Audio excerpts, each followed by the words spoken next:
All rise. Vous levez, levez.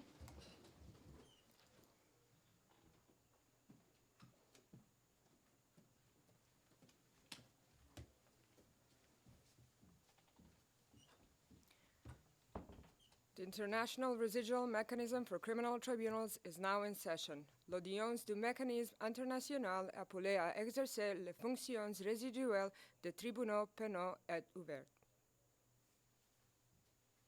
Please be seated.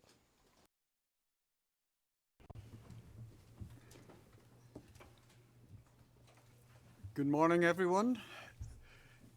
This morning, the accused, Félicien Kabuga, has waived his right to attend the trial. We will therefore proceed in his absence, and the next stage is the presentation of part of the opening statement of the defense. MICT-13-38.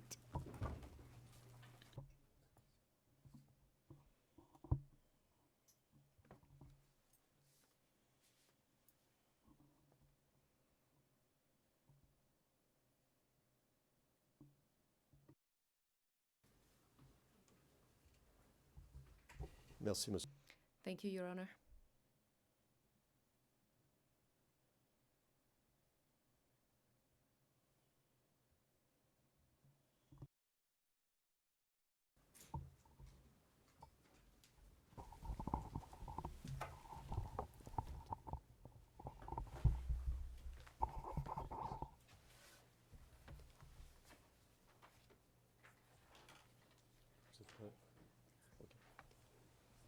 Monsieur le Président, Your Honors, almost 30 years after the tragedy that took place in Rwanda, we owe a real debate to the victims. We owe it to them because we can help them find out the truth. This institution was created to establish the truth beyond opposing views, to establish it through the confrontation of viewpoints, whatever that truth may be. And it is always truth that makes true reconciliation possible. But seeking the truth demands that we look reality in the eyes. And human reality is always complex. Approaching it requires efforts. It demands that we do away with preconceptions and prejudice. It's a difficult task, and often a painful one.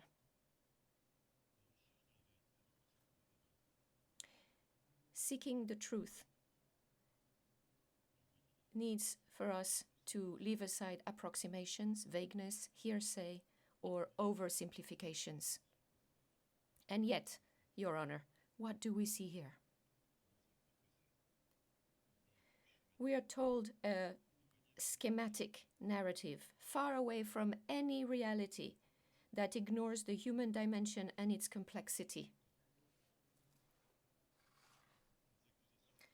Over time, the accusations against Félicien Kabuga, initially described as the financier of the genocide, evolved. But the prosecution never drew any consequence from that in the way he presented and still presents Félicien Kabuga, which means that there is now a complete disconnect between the nature of the charges against Félicien Kabuga and the portrayal of his person, as if he had to be accused at any cost, whatever the nature of the charges against him.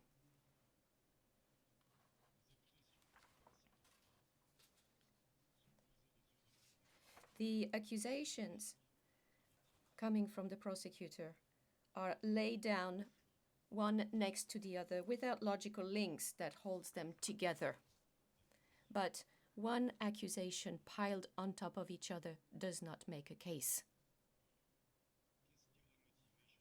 What would have been Félicien Kabuga's motives for taking such frantic action, for his ceaseless activity in pursuance of a single goal, according to the prosecution, namely to destroy an ethnic group? The prosecutor is silent on this point. Why? Would Félicien Kabuga, an affluent businessman respected by all, Hutu and Tutsis alike, have behaved in such a way that he would have put all his companies and his family at risk? The prosecutor is silent on this point too. The prosecutor provides no explanation. At no time does he attempt to understand the man that he accuses. He merely tries to knock us flat under a mass of accusations, most of them unsubstantiated or poorly substantiated. This lack of curiosity regarding Félicien Kabuga's personality is striking and indicative of the way in which the prosecution case was built. Obviously, evidence was gathered hastily to create a sort of deus ex machina, the ideal culprit whose existence would explain the inexplicable, would confirm the case of the prosecution, namely that there was premeditation. In other words, a narrative was built ex post facto around the name of Félicien Kabuga to turn him into the perfect culprit.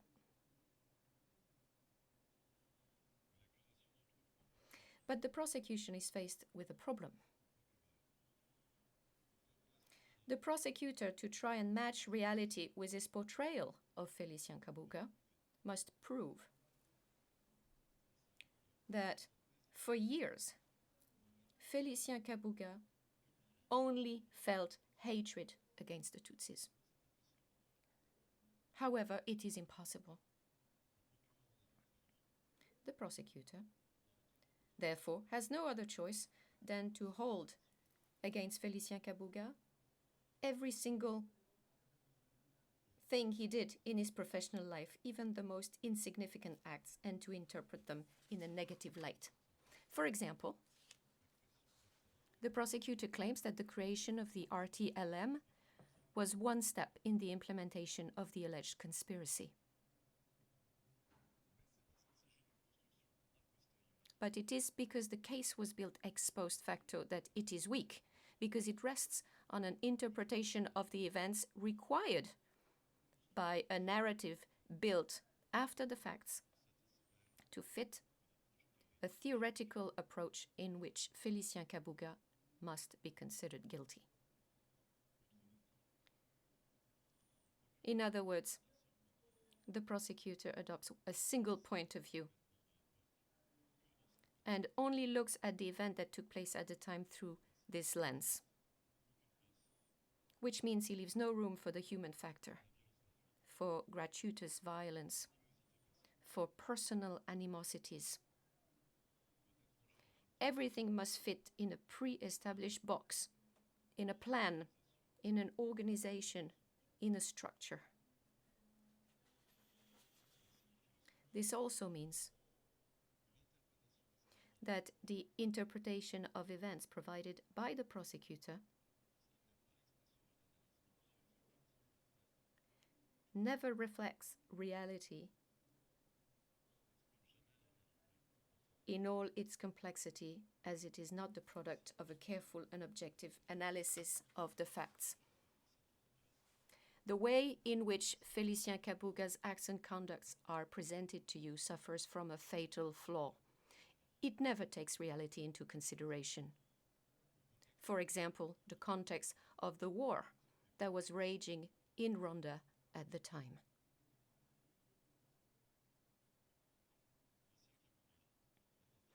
Félicien Kabuga is a farmer's son. His parents were too poor to send him to school, and he taught himself how to read and write. He raised himself through his own intelligence and overcame one after the other all the obstacles that life put in his path. With his wife by his wife who hailed from a mixed Hutu-Tutsi family. He started by selling salt, second-hand clothing. Then, little by little, he expanded his business. La réussite de Félicien Kabuga Félicien Kabuga's success can be explained from his hard-working nature, but also because he dared. He was the first one, for example, to build a shopping mall. So how can it be a surprise that he was amongst one of the first to set up the first private TV station in Rwanda, RTLM?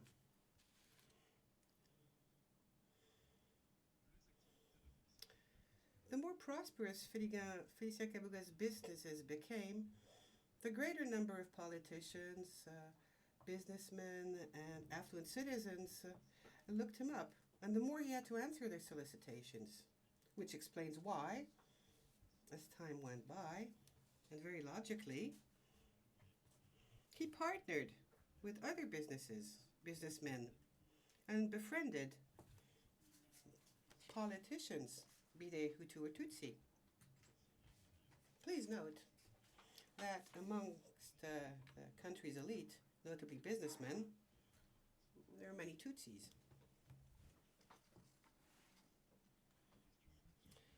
You know, human questions are always more complex than they appear, and can absolutely not be reduced to a theoretical perspective of things, which is, however, what prosecution does.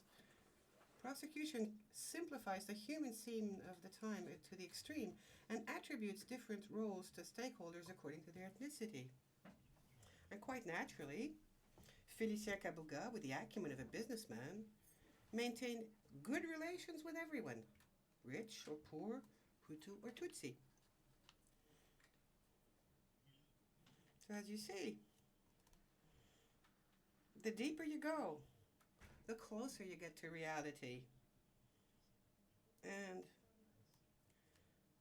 the caricature of Félicien Kabuga painted by the prosecutor, or attempted to be painted by the prosecutor, dims away. And this is how it goes when you analyze the charges. Prosecutor charges Félicien Kabuga for having participated in establishing RTLM with 49 other individuals. What's so surprising about this?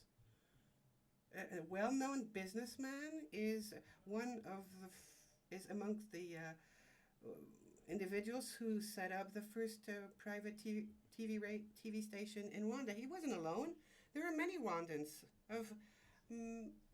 from all walks of life, among which many low-income people who bought shares of RTLM because they were contributing to the construction of a more modern Rwanda.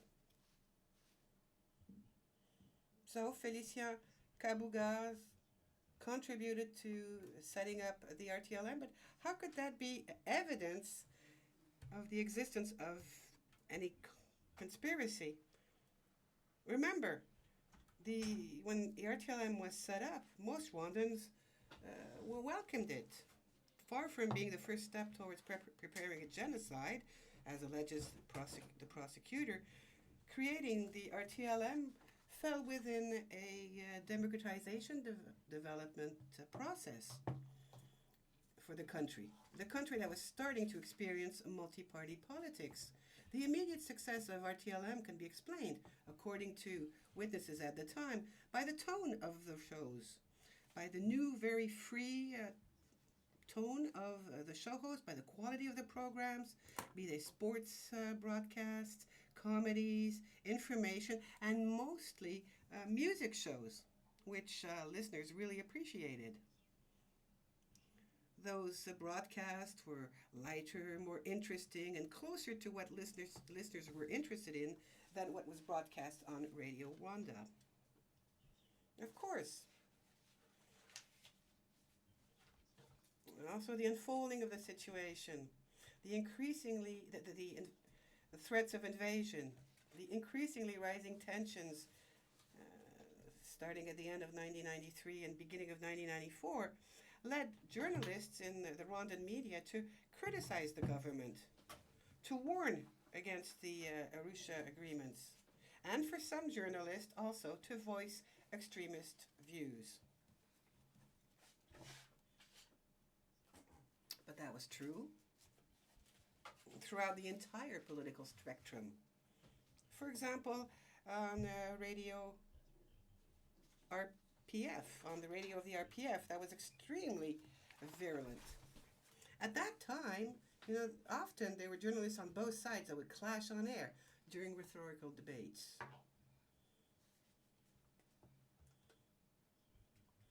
And that was true for all media in Rwanda, whatever their political leaning, and of course it was also true of RTLM. But virulence cannot be equated to hate speech.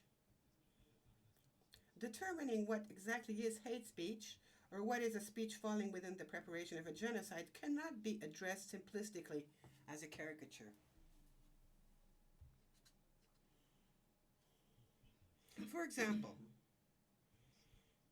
how could denouncing the government policy or the Arusha agreements be interpreted as criminal? All it is the expression of a political stance. Furthermore, mentioning on air a possible invasion from an army coming from outside the country, here we're talking about the RPF, how could this be considered as criminal? And yet this is what prosecution submits. According to prosecution, such views are criminal in essence and are evidence that the one who voiced them was taking part in the preparation of a genocide. And then after the death of President Habyarimana, why is it that during a war calling for resisting to the incoming army, the RPF's army, how could this be considered criminal? But also, how could Félicien Kabuga be directly involved in what such and such journalist said? Those journalists were not asking him for his authorization to broadcast their message. Félicien Kabuga was not the chief editor of the RTML. He wasn't even there. So the prosecutor bases its reasoning on the fact that Félicien Kabuga allegedly would have been, and I quote, the highest authority of RTLM. Now, highest authority. This phrase covers no legal or factual definition. What exactly is a highest authority? For the prosecutor, the fact that Félicien Kabuga was president of the quote-unquote Comité d'Initiative, which as its name suggests was in charge of making sure that RTLM was created, is sufficient proof to validate his theory. But the Comité d'Initiative's role wasn't to manage RTLM, it was just a temporary structure. And whatever be the case, it's one thing to claim that Félicien Kabuga could have participated as president of the Comité d'Initiative, but to hold him responsible for the actions and conduct of all the journalists of the RTLM is yet another. Furthermore, even if this comité was considered as a de facto board of directors, why would that determine Félicien Kabuga's criminal liability? Isn't it normal to be able to run a company like RTLM? Félicien Kabuga was not the chief editor. His job did not entail vetting or rewriting articles written by the journalists. He wasn't in charge of the editorial content. RTLM had its own organization and structure for journalists, and he wasn't a part of it.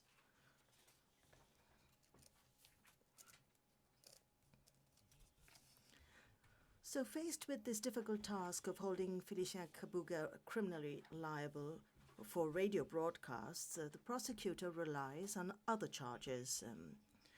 As soon as the president's plane was shot down on 6th of April 1994, Félicien Kabuga, a businessman, supposedly morphed overnight into a warlord.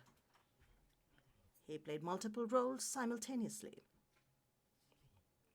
He allegedly, right in the middle of the war,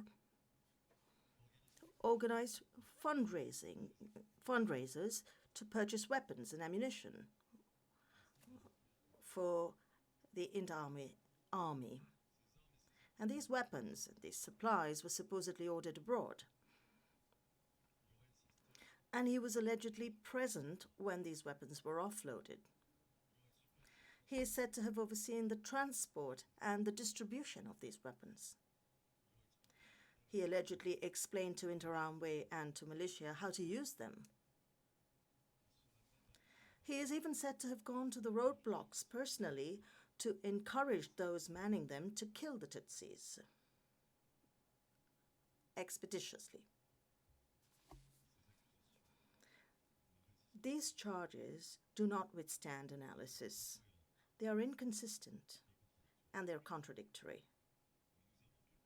But we have the whole trial to discuss them at leisure and to highlight their flaws. What needs to be discussed here is more fundamental. It is more crucial. For his reasoning to hold, that is to say, that Félicien Kabuga was consumed with hatred for Tutsis, and that the sole purpose of everything he did was to target and exterminate the Tutsis, the prosecutor is once again obliged to conduct a retroactive interpretation of the facts so that they match his narrative. Thus, he is forced to twist the facts and to rewrite history.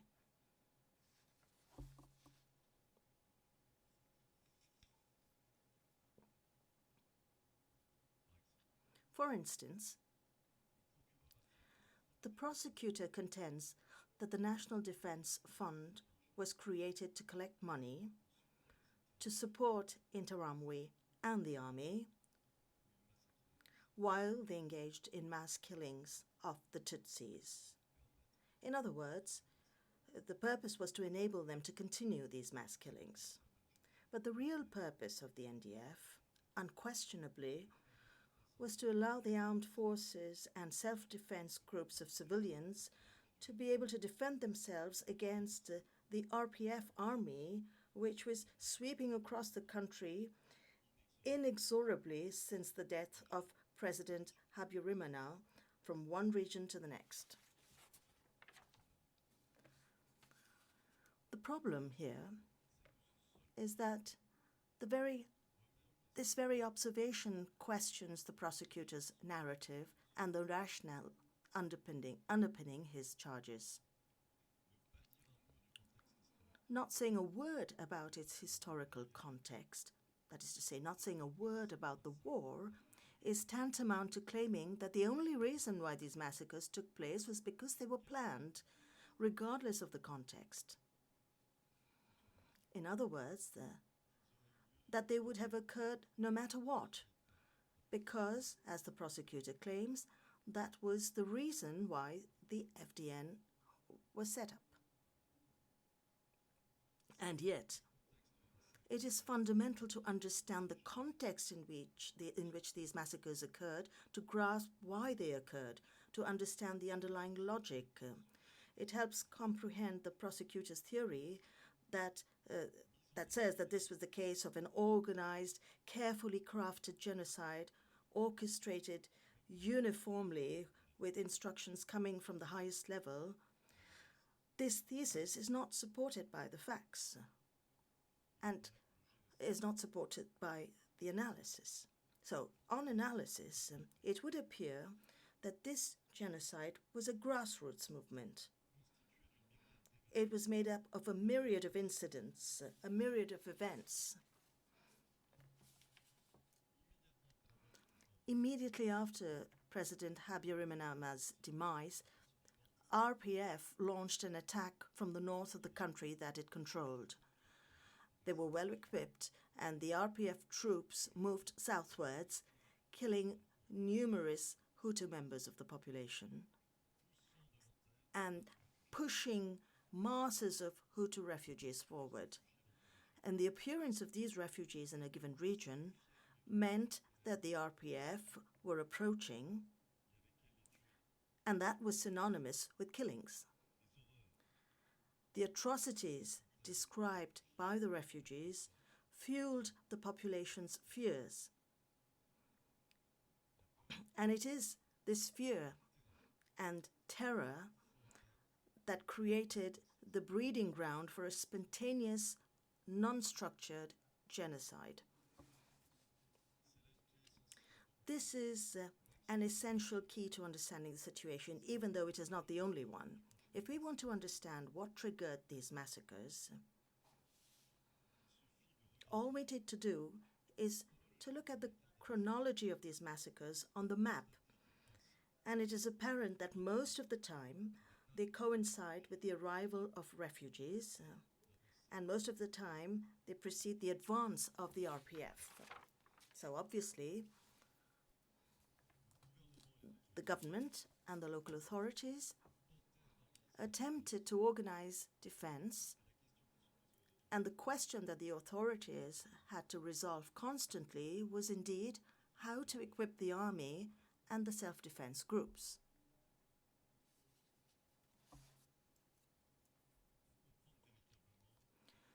In order to truly understand the tragedy in which the country was engulfed for months, in order to fully grasp the suffering of the victims, we must put aside preconceived ideas. In fact, the opposite is required. We need to face reality as we can still understand it.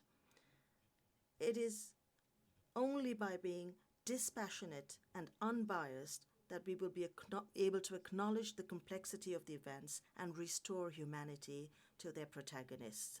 It is only then that we can honor the memory of the victims.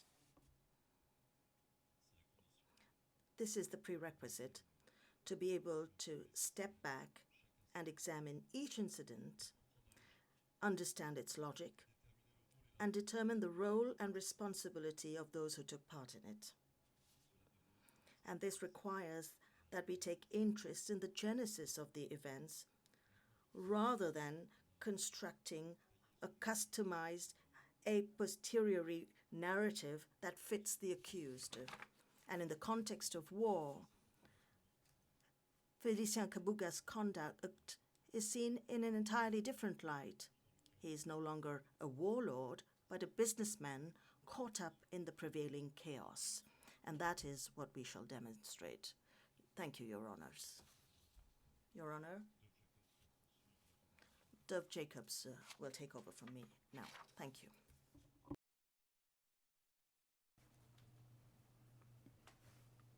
Thank you, Maître Altit.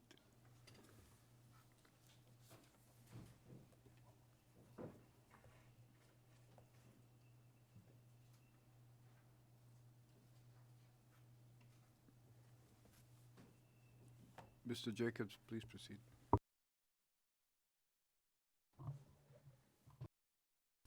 Merci, Monsieur le Président. Thank you, Your Honor.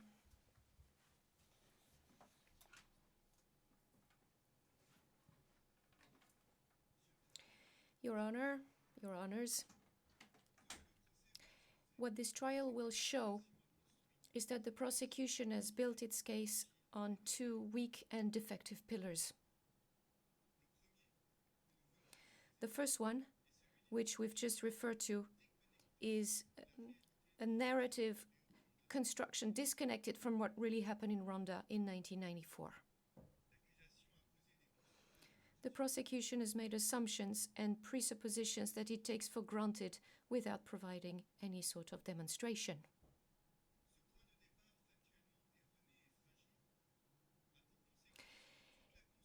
Because of this factually flawed and weak starting point, the entire narrative structure of the prosecution case will fall apart like a set of dominoes, as will be seen during the trial. The second effective pillar on which the prosecution's approach rests is the weak evidence it relies on. The prosecution, despite years of investigation, disclosed to the defense and will present to the court circumstantial evidence, evidence based on hearsay, evidence filled with unsubstantiated claims, evidence that the prosecution has made almost no effort to authenticate and to check its reliability. We will now take a brief moment to show you how.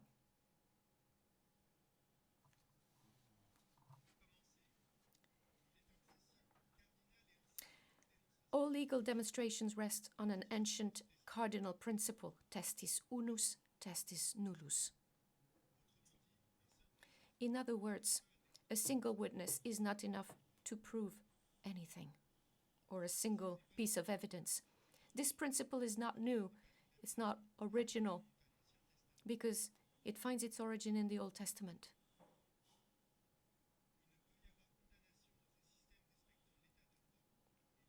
There can be no conviction in a system based on the rule of law and procedural fairness without corroborating evidence.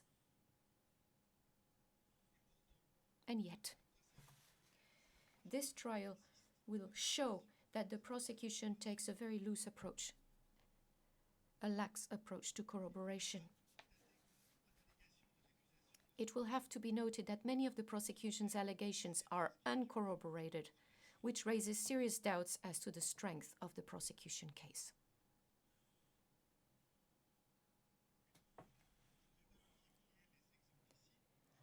I will not give you too many examples, but I will highlight one, which is a significant one. When you look at the prosecution's brief, one sees that 395 footnotes, 395, i.e. half of the entire number of footnotes. Once you take out the ones in which the prosecution merely refers to other sections of that very same brief. So 395 footnotes refer to only one source, either documentary or testimonial. 395. What does it say? It says that those 395 footnotes concern statements in the prosecution brief that are not corroborated. Almost 395 uncorroborated statements. It's a huge number. 395 statements for which the prosecution could only find one source despite decades of investigation.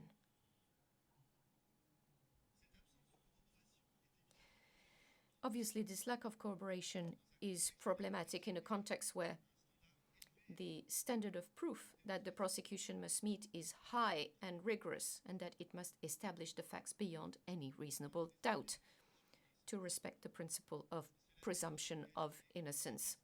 This lack of corroboration shows the weakness of the demonstration on which the prosecution case rests. So, in an attempt to save its case, the prosecution will no doubt tell you at one point or another during this trial that it's not legally bound to corroborate its allegations.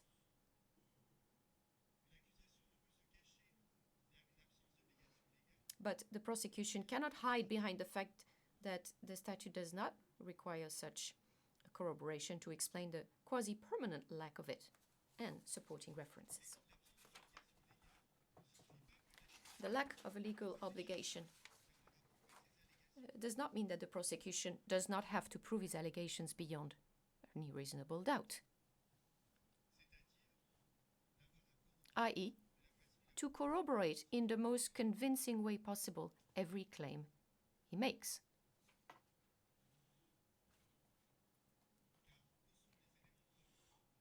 For evidence that is uncorroborated is quite obviously evidence with a lower probative value.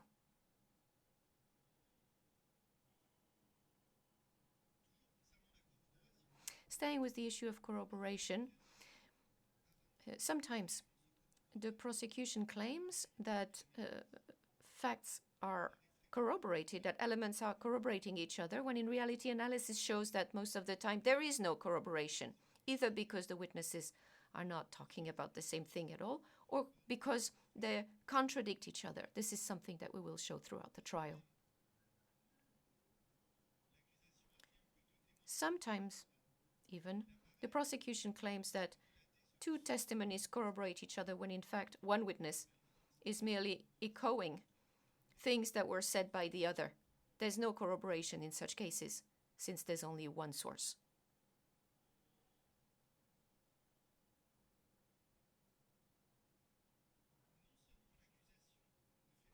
Not only is there no effort on the prosecution side to corroborate its allegations, but one look at the evidence shows that there is often a complete disconnect between the allegations and the evidence adduced.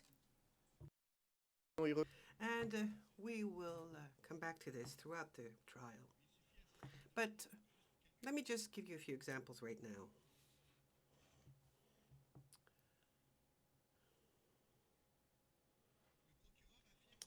At paragraph 8 of its pretrial brief, prosecution submits, and I will speak in English, I'm sorry.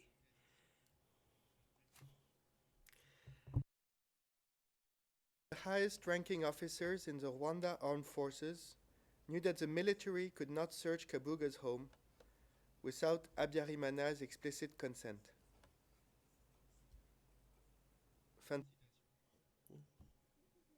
End of quote. At the footnote, prosecution refers to an exhibit. But when a plain reading of this document shows that it does not support the prosecution's allegation. And this document does not indicate anywhere whether that the explicit consent of Habyarimana is requested for whatever reason. And if you really read the document plainly, you see that the document isn't clear. It's dated 24 February 93, and the prosecution does not explain anything. The document seems to address fights against the ENI, probably the enemy, that supposedly would be seeping into Rwanda. Given the circumstances at the time, it seems that the point was to fight RPF incursions in Rwanda, and especially in Kigali. So in this context, and remember the context document is not clear, but we seem to understand that some military wanted to search Félicien Kabuga's properties because he supported the ENI, supposedly enemy. And this does not conform at all with what prosecution has in its narrative. You see here, and it's only one example, you see here that we have one allegation, one exhibit, an exhibit that doesn't really say what prosecution alleges and even seems to go against the prosecution's narrative. Let me give you another example. Paragraphs 56 to 68 of its pretrial brief, prosecution gives the list of 13 people who, according to prosecution, would have been killed after her name had been mentioned on there at RTLM. And yesterday, prosecution mentioned at length these circumstances. But, Your Honors, when you see that the prosecution's case is an allegation that there is a causal link between a radio broadcast and the death of a person, the minimum, at least, would be for prosecution to give us evidence that this radio broadcast existed. Now, I don't think it's asking for too much. But when you look at the evidence adduced by prosecution for this example, you see that for 7 of these victims out of 13, prosecution gives you no recording, no proof of recording, just testimonies saying that there were allegedly radio broadcasts.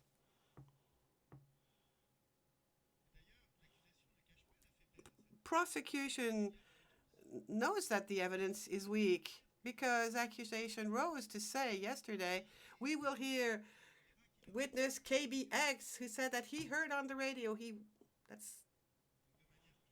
So very clearly, this is hearsay. Prosecution is only using hearsay. So building your demonstration on hearsay, it's like building a sandcastle. A sandcastle that will not withstand adversarial debate.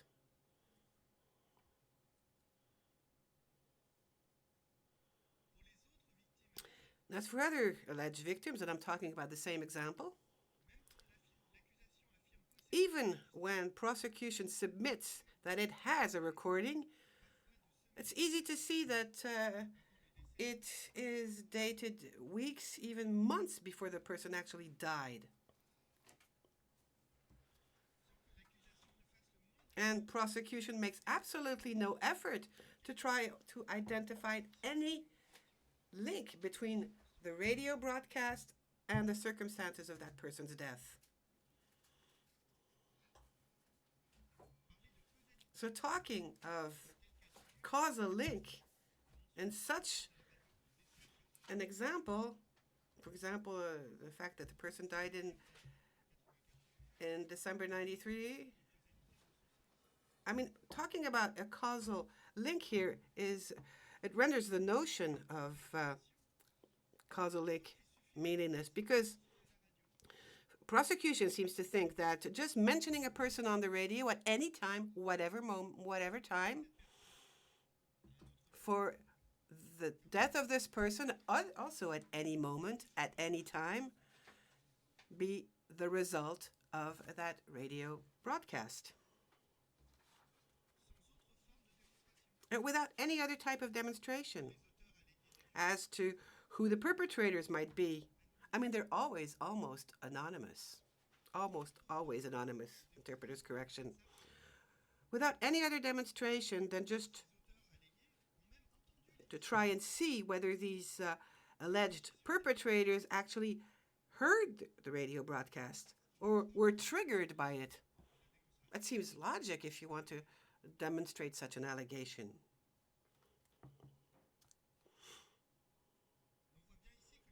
So this causal link concept is extremely handy for prosecution because that way it has nothing to demonstrate.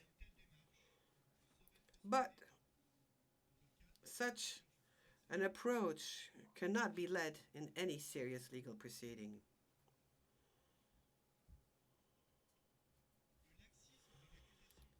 Prosecution is very lax when to cause a link, even though it's really a key notion in any legal demonstration which aims at finding out what is the reliability of a person. And this lax approach can be found throughout the prosecution's case.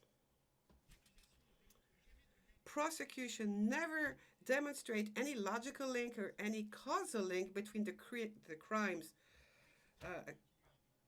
blamed on Félicien Kabuga and his alleged behavior.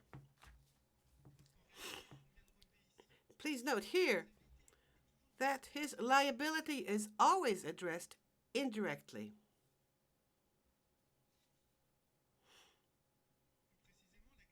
More specifically, prosecution never seems to be interested in the legality of the actions attributed to Félicien Kabuga, just like in the case of the RTLM, which we mentioned earlier. Furthermore, it seems that prosecution never even looked into what could have been the material impact of the behavior attributed to Félicien Kabuga. In reality, what actually were the impact. They don't do it. And we have more examples of this, but another one. For example, the fact that Félicien Kabuga went to see a journalist of the RTLM that had been injured during an attack led by the RPF against the RTLM, and he went to see him to help him feel better, or the fact that at that time he brought his support to journalists after such an attack. I don't see how this could be used to demonstrate that he actively contributed to the crimes of the journalist. There's a complete disconnect between the behavior and the crimes that are attributed to Félicien Kabuga.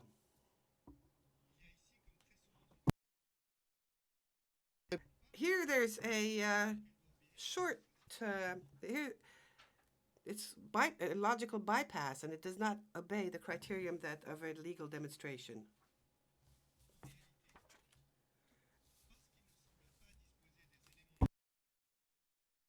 Pose la responsabilité directement.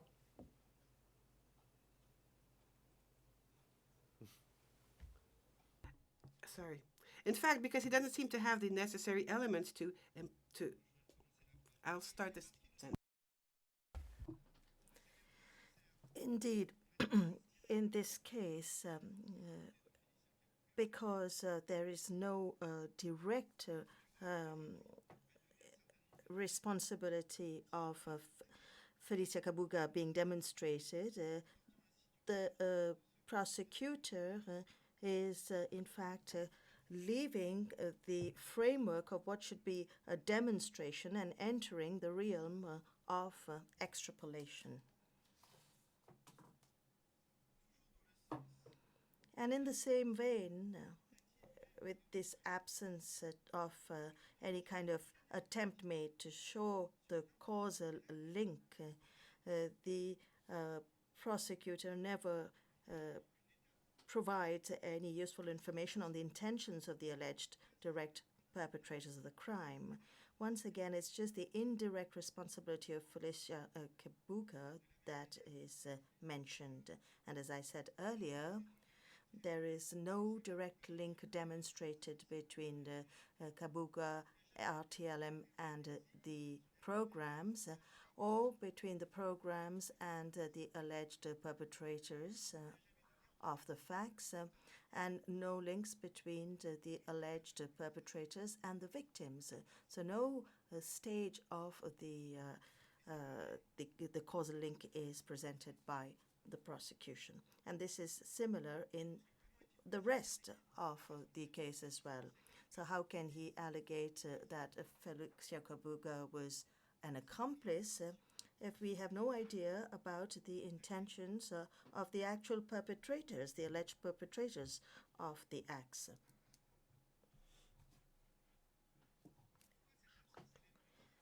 And then this lack of useful information regarding the criminal intent of the alleged perpetrators is particularly problematic when it comes to to alleging the responsibility of Félicien Kabuga regarding his complicity. And indeed, before doing that, prosecution should have provided all the useful elements to understand who actually were the main perpetrators of these alleged crimes and on what basis Félicien Kabuga's responsibility was implicated. This legal demonstration as to the real perpetrators of the crimes should be demonstrated, without which we cannot prove that Félicien Kabuga cannot be held responsible as an accomplice. How can he be accused of being part of the crimes committed by Interamwe if prosecution cannot even demonstrate that there were indeed crimes being perpetrated by the actual perpetrators? In other words, in the prosecution's case, there is no direct causal link that is demonstrated. The evidentiary weakness of the prosecution is perhaps the reason why, since the beginning of the trial, or even the pre-trial, prosecution has multiplied the procedural steps which would result in a trial that is opaque and incomprehensible to the public. Because it has asked that half of its witnesses do not even attend the hearing. So this is tantamount to the prosecution asking to simply take their previous statement at face value. And for witnesses who do appear in court, prosecution wishes that 94% of them, I repeat, 94% of them, should not be subjected to any real examination.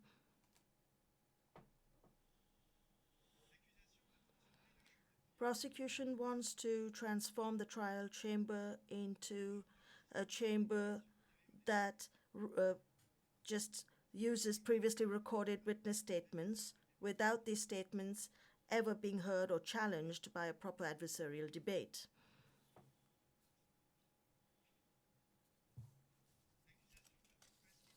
Prosecution wants to hide the weaknesses of its evidence by holding an opaque trial that is impossible to follow for outside observers.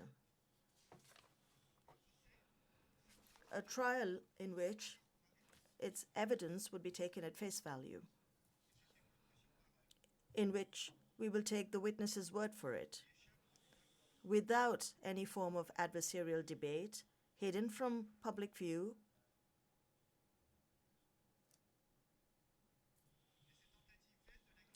but these futile attempts by prosecution will not prevent light from being shed on the reality of prosecution's case, which is composed of weak, unverified, unauthenticated, unsubstantiated evidence riddled with unverified hearsay.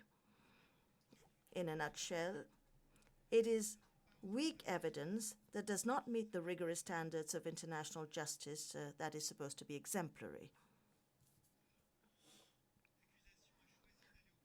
Prosecution has chosen to go to trial with this lame and unsatisfying case. The case is closed, and which will not improve during the course of the trial. Quite the opposite, in fact. As the proceedings progress, it will prove to be hot air, built on more hot air, that will be unable to withstand the adversarial debate.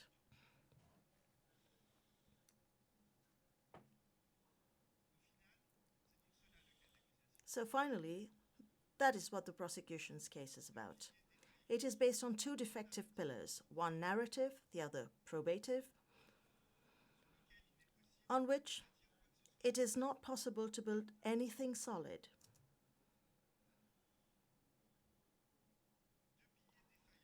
Two defective pillars, without which the prosecution's allegations would be revealed for what they are, unfounded speculation based on poor, inadmissible evidence, and a narrative that is not grounded in reality, in the reality of what truly happened during that period, and in defiance of the mechanisms and before it the ICTR's vocation of remembrance for the benefit of the populations who were the most affected by these events.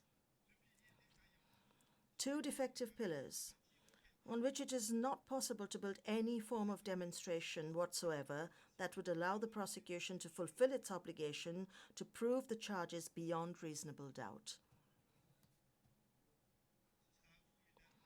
It will be up to you, Your Honours, to draw the consequences in respect of Félicien Kabuga's presumption of innocence.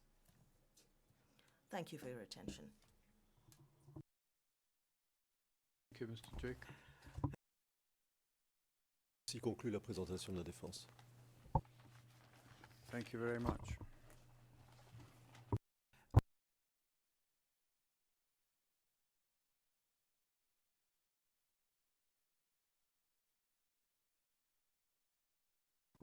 That brings today's hearing to an end, but there is one other matter I want to address before we adjourn, and that relates to the hearing next week of witnesses' evidence.